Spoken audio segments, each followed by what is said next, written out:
നിങ്ങളുടെ ഫേവറേറ്റ് സീരിയലുകൾ ടിവിയിൽ വരുന്നതിന് മുൻപേ സൺ നെക്സ്റ്റ് ആപ്പിൽ കാണാം. ഇനി എല്ലാവർക്കും മുൻപേ കാണൂ. ഇപ്പോൾ തന്നെ സൺ നെക്സ്റ്റ് ആപ്പ് ഡൗൺലോഡ് ചെയ്ത് സബ്സ്ക്രൈബ് ചെയ്യൂ. ഇദ്ദേഹം ഡയബറ്റിക് ആണോ? അതെ.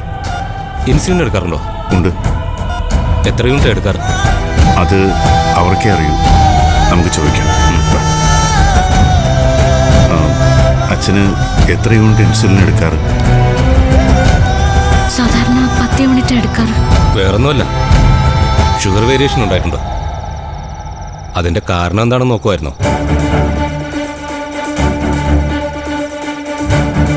അല്ല, ഇന്നലെ ദേവിയായിട്ടല്ലേ ഇഞ്ചക്ഷൻ എടുത്ത്? അതെ. അല്ല, അറിയാതെ കൂടുതലെങ്ങാനും കുത്തിവെച്ചോ? ഒരിക്കലും ഇല്ല.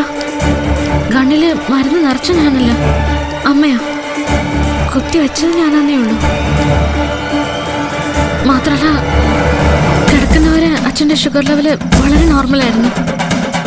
ഞാൻ ടെസ്റ്റ് ചെയ്തതല്ലേ. അമിതമായി ഇൻസുലിൻ അകത്ത് നിന്നാൽ ഇങ്ങനത്തെ അവസ്ഥ വരാറുണ്ട്. ചില കേസിൽ മരണം വരെ സംഭവിക്കാറുണ്ട്. ഭാഗ്യം കൊണ്ടാണ് ജീവൻ തിരിച്ചിട്ടിയത്. അപ്പോ വേറെ കുഴപ്പമൊന്നുമില്ലല്ലോ അച്ഛന്? എന്ന് പറയാനായിട്ടില്ല. ബോധം ഇതുവരെ തെളിഞ്ഞിട്ടില്ലല്ലോ. ഒബ്സർവേഷനിലാണ് ആളിപ്പോഴും.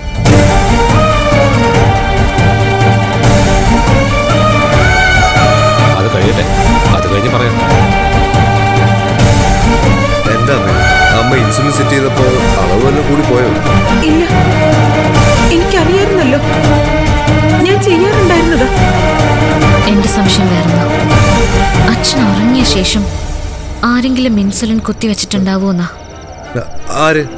വെറുതെ മണ്ടത്തരം പറയല്ലേ. അല്ലാതെ ഇങ്ങനെ സംഭവിക്കില്ല.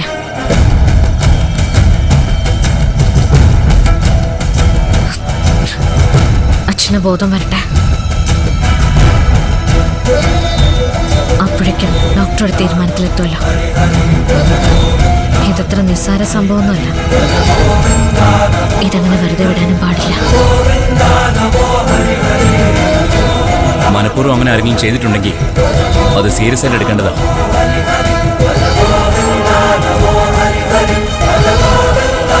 അറ്റംപ്റ്റ് മർഡറാണ്, കൊലപാതക ശ്രമം. എന്തായാലും മെഡിക്കൽ റിപ്പോർട്ട് വരട്ടെ.